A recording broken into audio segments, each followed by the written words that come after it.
شام کے 5 بجے ہیں۔ السلام علیکم، یہ ریڈیو پاکستان ہے۔ سمرہ یوسف سے خبریں سنیے۔ اہم خبروں کا خلاصہ۔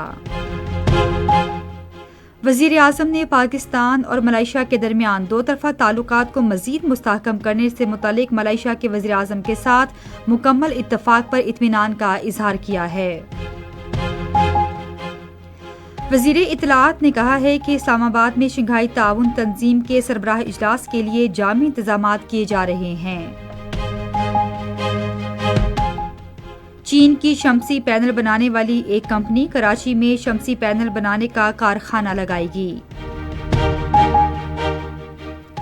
اور بین الاقوامی مذہبی آزادی سے متعلق امریکہ کے کمیشن نے بھارت میں اقلیتوں پر مظالم پر گہری تشویش کا اظہار کیا ہے۔ اور اب خبروں کی تفصیل۔ ملائیشیا کے وزیر اعظم داتو سری انور ابراہیم آج پاکستان کا 3 روزہ سرکاری دورہ مکمل کر کے وطن روانہ ہو گئے۔ پاکستان کے وزیر اعظم شہباز شریف نے نور خان ایئر بیس پر داتو سری انور ابراہیم کو الوداع کیا۔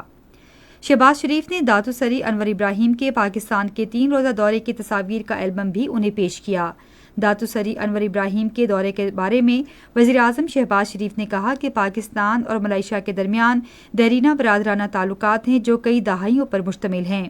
انہوں نے کہا کہ ملائیشیا کے وزیر اعظم کے ساتھ اس بات پر مکمل اتفاق تھا کہ پاکستان اور ملائیشیا کے تعلقات کو مزید مستحکم کیا جائے گا۔ شہباز شریف نے کہا کہ داتو سری انور ابراہیم علامہ اقبال کے مداح ہیں، جو پاکستان کے لیے فخر کی بات ہے۔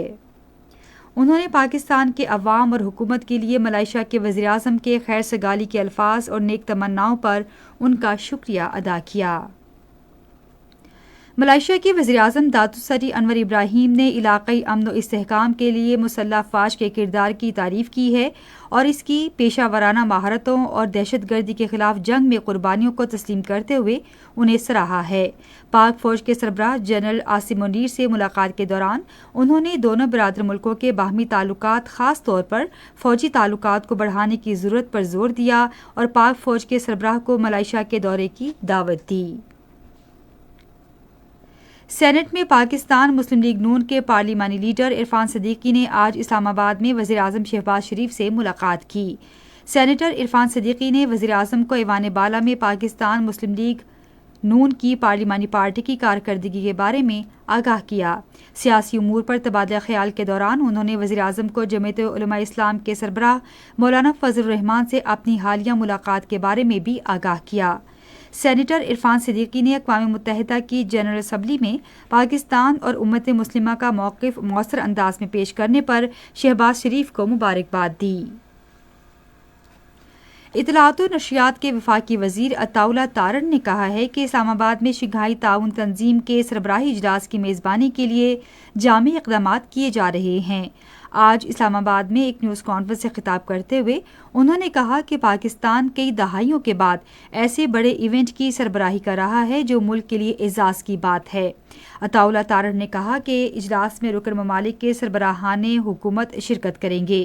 وزیر اطلاعات نے کہا کہ پاکستان وزیر اعظم شہباز شریف کی قیادت میں خارجہ پالیسی کے محاذ پر کامیابیاں حاصل کر رہا ہے اور غیر ملکی وفود کے پاکستان کے دورے اس کا واضح ثبوت ہیں۔ انہوں نے کہا کہ ملائیشیا کے وزیر اعظم کا دورہ کامیاب رہا، جس سے دونوں ملکوں کے دو طرفہ تعلقات کو فروغ دینے میں مدد ملے گی۔